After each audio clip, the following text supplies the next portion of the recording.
we kept trying to get this deal done with Francis, and then finally it just, you know, we got to the realization that it wasn't going to happen. What do you want? What is it about them?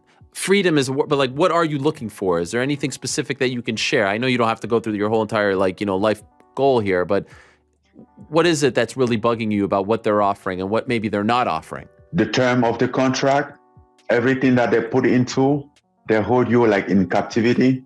Like you can't do anything, you have no right. The contract is one-sided. Although you still don't have nothing, you don't even have a health insurance while you're doing this, putting your body on the line to put on the show, risking everything. There's a lot of things, man. We have no insurance, nothing, like no guarantee, which I understand for independent contractor, but treat me as such then. If I am, I mean, whether I'm going to be an employer or an independent contractor, but make it very clear in the contract.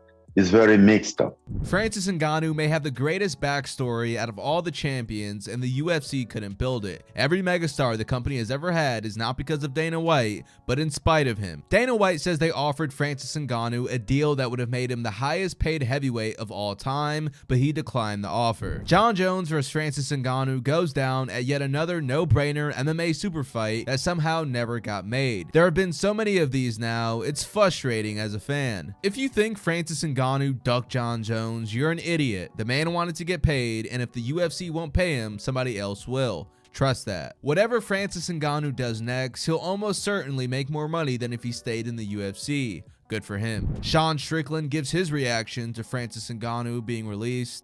Well, here's the thing, man. I think it's a damn shame to see Francis go. He's fucking iconic in the UFC. I mean, you know, he's probably one of the greatest heavyweights that we've ever had.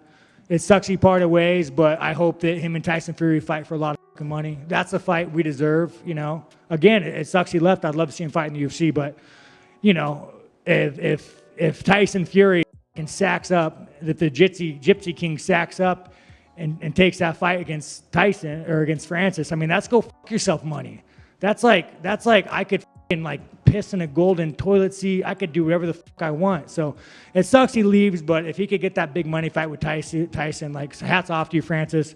Enjoy your go fuck yourself money. This is a very unfortunate day if you're a Francisngannou fan, but if you're someone who's been complaining about him holding up the division, I'm sure you're happy today. Jon Jones is now set to face Cyril Gane on March 4th at UFC 285. More than likely, in the next up-and-coming weeks, we'll probably see Francisngannou announce that he has just signed with the PFL. Of course, his mom was spotted wearing a PFL shirt earlier last week, which pretty much hinted that Francisngannou was going to be leaving the UFC. I'm very excited that we do get to see Jon Jones back in the octagon, but yes, we get Jon Jones, but we had to lose Francisngannou in the process. It's also very unfortunate that we probably will never get to see Francisngannou versus Jon Jones. Let us know what you think of Francisngannou being released in the comment section down below. Also, please be sure to leave a like on the video, subscribe to the channel if you haven't subscribed already, and watch this video next.